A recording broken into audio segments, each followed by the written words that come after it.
خطبہ be be زینب سلام اللہ علیہا۔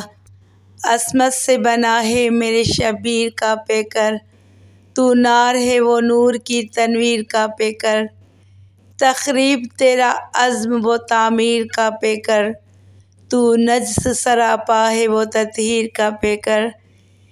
تاریخ کرب و بلا سے کون واقف نہیں، کربلا کو کون نہیں جانتا، واقعہ کربلا میں کیا ہوا کیا نہیں ہوا، حقیقت کیا تھی سچ کیا تھا فسانہ کیا تھا، اس کے کردار کون تھے اس سے کون واقف نہیں۔ یہ سب باتیں بہت سے لوگ جانتے ہیں۔ آج کی اس ویڈیو میں ہم آپ کو بی بی زینب کے تاریخی خطبے کے حوالے سے بتائیں گے۔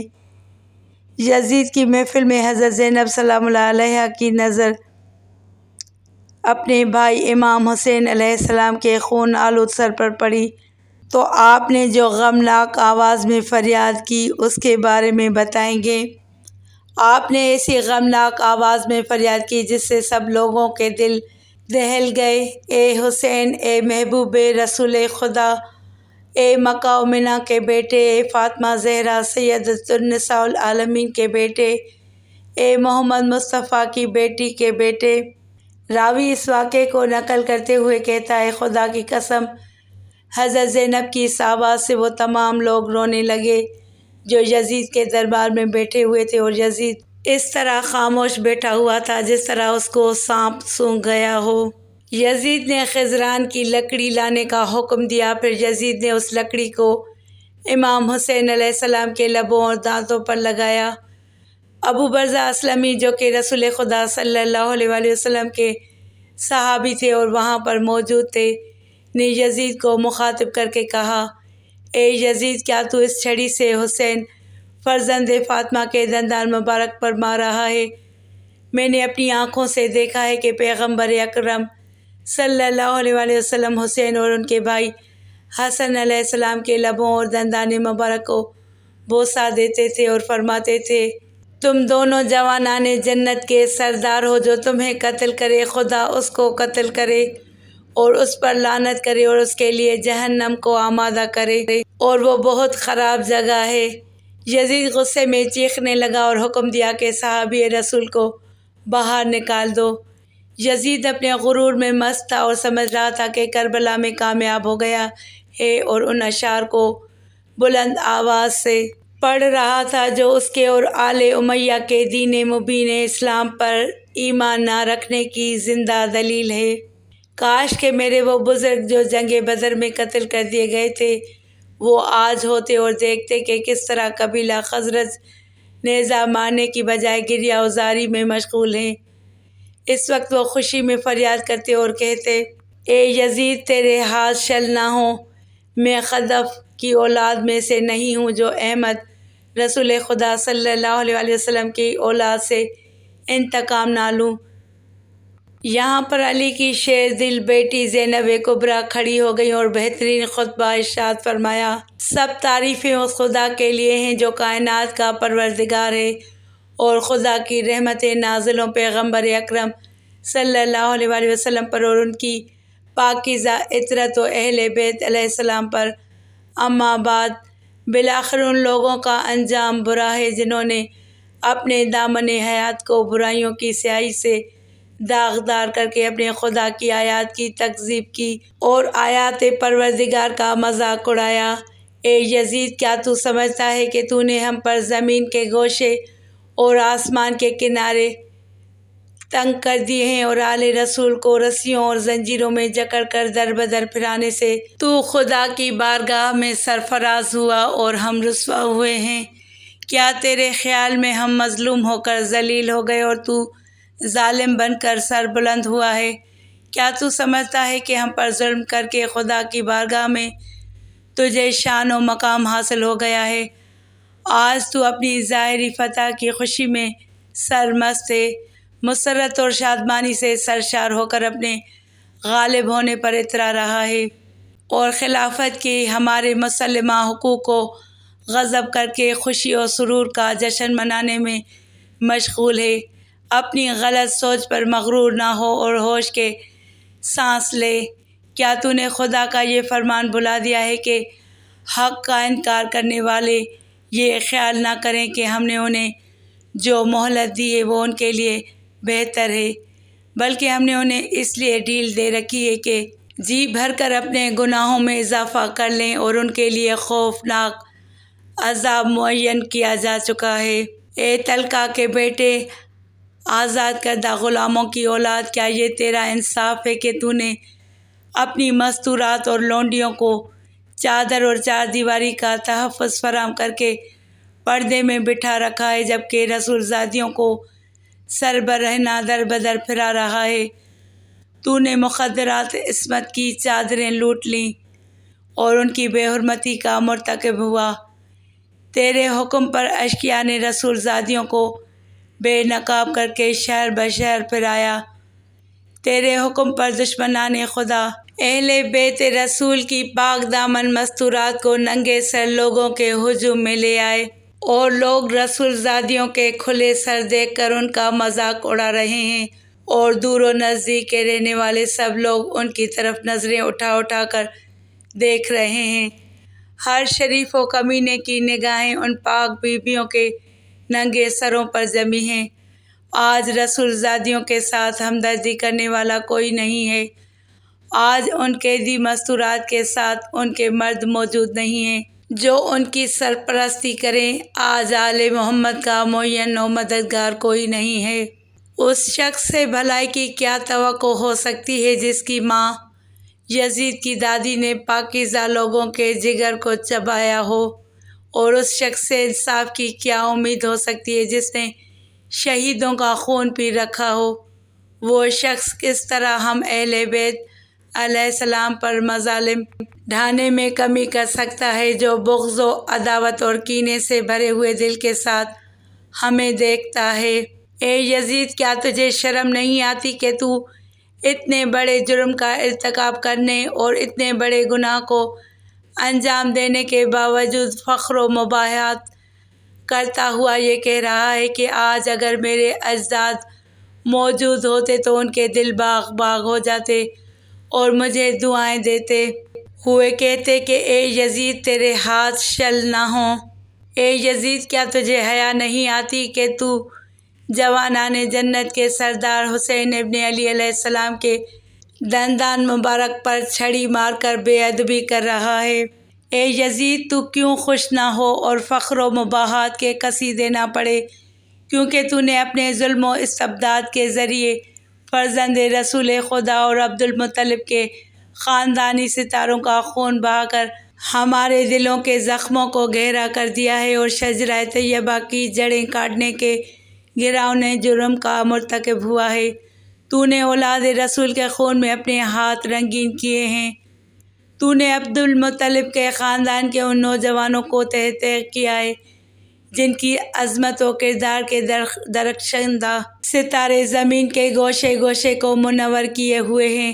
آج تو آل رسول کو قتل کر کے اپنے بد نہاد برے اسلاف کو پکار کر انہیں اپنی فتح کے گیت سنانے میں منہمک ہے۔ تو سمجھتا ہے کہ وہ تیری آواز سن رہے ہیں؟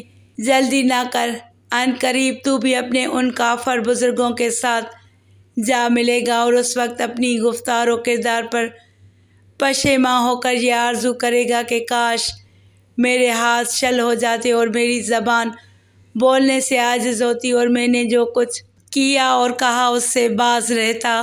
اس کے بعد حضرت زینب نے آسمان کی طرف منہ کر کے بارگاہ الہی میں عرض کیا، اے ہمارے پروردگار، تو ہمارا حق ان ظالموں سے ہمیں دلا دے، تو ہمارے حق کا بدلہ ان سے لے۔ اے پروردگار، تو ہی ان ستمگروں سے ہمارا انتقام لے، اور اے خدا تو ہی ان پر اپنا غضب نازل فرما جس نے ہمارے عزیزوں کو خون میں نہلا دیا اور ہمارے مددگاروں کو تہہ تہہ کر دیا۔ اے یزید، خدا کی قسم، تو نے جو ظلم کیا ہے یہ اپنے ساتھ ظلم کیا ہے۔ تو نے کسی کی نہیں بلکہ اپنی ہی کھال چاک کی ہے، اور تو نے کسی کا نہیں اپنا ہی گوشت کاٹا ہے۔ تو رسول خدا کے سامنے ایک مجرم کی صورت میں لایا جائے گا اور تجھ سے تیرے اس گناہ جرم کی باز پرس ہوگی کہ تو نے اولاد رسول کا خون ناحق کیوں بہایا۔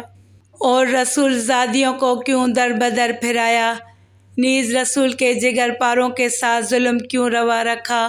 اے یزید، یاد رکھ کہ خدا آل رسول کا تجھ سے انتقام لے کر ان مظلوموں کا حق انہیں دلائے گا اور انہیں امن و سکون کی نعمت سے مالا مال کر دے گا۔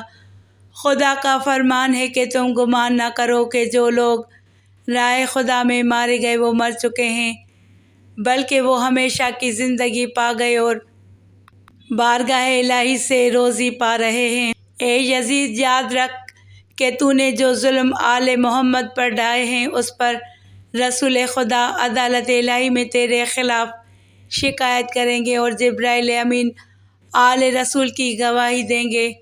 پھر خدا اپنے عدل و انصاف کے ذریعے تجھے سخت عذاب میں مبتلا کر دے گا، اور یہی بات تیرے برے انجام کے لیے کافی ہے۔ ان قریب وہ لوگ بھی اپنے انجام کو پہنچ جائیں گے جنہوں نے تیرے لیے ظلم و استبداد کی بنیادیں مضبوط کیں اور تیرے آمرانہ سلطنت کی بساط بچھا کر تجھے اہل اسلام پر مسلط کر دیا۔ ان لوگوں کو بہت جلد معلوم ہو جائے گا کہ ستمگروں کا انجام برا ہوتا ہے اور کس کے ساتھی ناتوانی کا شکار ہیں۔ اے یزید، یہ گردش ایام اور حوادث روزگار کا اثر ہے کہ مجھے تجھ جیسے بد نہاد برے انسان سے ہم کلام ہونا پڑا ہے اور میں تجھ جیسے ظالم و ستمگر سے گفتگو کر رہی ہوں، لیکن یاد رکھ میری نظر میں تو ایک نہایت پست اور گھٹیا شخص ہے جس سے کلام کرنا بھی شریفوں کی توہین ہے۔ میری اس جرأت سخن پر تو مجھے اپنے ستم کا نشانہ ہی کیوں نہ بنا دے، لیکن میں اسے ایک عظیم امتحان اور آزمائش سمجھتے ہوئے صبر و استقامت اختیار کروں گی، اور تیری بد کلامی اور بد سلوکی میرے عزم و استقامت پر اثر انداز نہیں ہو سکتی۔ اے یزید، آج ہماری آنکھیں اشک بار ہیں اور سینوں میں آتش غم کے شعلے بھڑک رہے ہیں۔ افسوس تو اس بات پر ہے کہ شیطان کے ہمنوا اور بدنام لوگوں نے رحمان کے سپاہیوں اور پاک باز لوگوں کو تہہ تیغ کر ڈالا ہے، اور ابھی تک اس شیطانی ٹولے کے ہاتھوں سے ہمارے پاک خون کے قطرے ٹپک رہے ہیں۔ ان کے ناپاک دہن ہمارا گوشت چبانے میں مصروف ہیں، اور صحرا کے بھیڑیے ان پاک باز شہیدوں کی مظلوم لاشوں کے ارد گرد گھوم رہے ہیں، اور جنگل کے نجس درندے ان پاکیزہ جسموں کی بے حرمتی کر رہے ہیں۔ اے یزید، اگر آج تو ہماری مظلومیت پر خوش ہو رہا ہے اور اسے اپنے دل کی تسکین کا باعث سمجھ رہا ہے، تو یاد رکھ کہ جب قیامت کے دن اپنی بد کرداری کی سزا پائے گا تو اس کو برداشت کرنا تیرے بس سے باہر ہوگا۔ خدا عادل ہے اور وہ اپنے بندوں پر ظلم نہیں کرتا۔ ہم اپنی مظلومیت اپنے خدا کے سامنے پیش کرتے ہیں اور ہر حال میں اس کی عنایات اور عدل و انصاف پر ہمارا بھروسہ ہے۔ اے یزید، تو جتنا چاہے مکر و فریب کر لے اور بھرپور کوشش کر کے دیکھ لے، مگر مجھے معلوم ہونا چاہیے کہ تو نہ تو ہماری یاد لوگوں کے دلوں سے مٹا سکتا ہے اور نہ ہی وحی الہی کے پاکیزہ آثار محو کر سکتا ہے۔ تو یہ خام خیالی اپنے دل سے نکال دے کہ ظاہر سازی کے ذریعے ہماری شان و منزلت کو پا لے گا۔ تو نے جس گناہ جرم کا ارتکاب کیا ہے اس کا بدنما داغ اپنے دامن سے نہیں دھو پائے گا۔ تیرا نظریہ نہایت کمزور اور گھٹیا ہے۔ تیری حکومت میں گنتی کے چند دن باقی ہیں، تیرے سب ساتھی تیرا ساتھ چھوڑ جائیں گے، تیرے پاس اس دن کی حسرت و پریشانی کے سوا کچھ بھی نہیں بچے گا جب منادی ندا کرے گا کہ ظالم و ستمگر لوگوں کے لیے خدا کی لعنت ہے۔ ہم خدائے قدوس کی بارگاہ میں سپاس گزار ہیں کہ ہمارے خاندان کے پہلے فرد حضرت محمد مصطفیٰ صلی اللہ علیہ وآلہ وسلم کو سعادت و مغفرت سے بہرامند فرما، اور امام حسین علیہ السلام کو شہادت و رحمت کی نعمتوں سے نواز۔ ہم بارگاہ ایزدی میں دعا کرتے ہیں کہ وہ ہمارے شہیدوں کے ثواب و اجر میں اضافہ و تکمیل فرمائے اور ہم باقی سب افراد کو اپنی عنایتوں سے نوازے۔ بے شک خدا ہی رحم و رحمت کرنے والا اور حقیقی معنوں میں مہربان ہے۔ خدا کی عنایتوں کے سوا ہمیں کچھ مطلوب نہیں اور ہمیں صرف اور صرف اسی کی ذات پر بھروسہ ہے، اس لیے کہ اس سے بہتر کوئی سہارا نہیں ہے۔ یہ خطبہ تاریخ اسلام کا بہت ہی فصیح اور طاقتور خطبہ ہے۔ گویا اس خطبے میں علی بن ابی طالب علیہ السلام کی بلند و بالا روح اور بے نظیر شجاعت ان کی شیر دل بیٹی زینب کبریٰ کی زبان پر جاری ہو گئی ہے۔ اللہ ہم سب کا حامی و ناصر ہو اور اہل بیت پر رحمتوں کا نزول کرے۔ وما علینا الا البلاغ المبین۔